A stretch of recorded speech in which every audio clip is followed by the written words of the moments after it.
Good day mga kabersatil. Ito yung railings na ginagawa natin ngayon.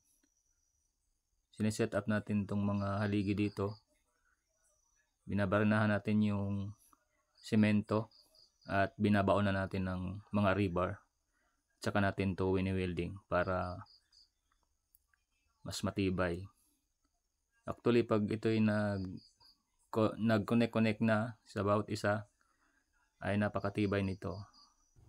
Kinokompleto lang natin ilagay yung mga haligi dahil sinusukat natin to bawat pagitan ng haligi dahil ito'y ating pinapabricate na sa shop bago natin dalhin dito. Isasalpak na lang yan lahat, nakasukat na lahat ng mga haligi dyan. At pag naikabit na natin dyan, na kompleto na, konting retouch na lang dyan doon sa mga pinag-weldingan natin. At yung may mga bahaging nagasgasan ay pipinturahan po natin uli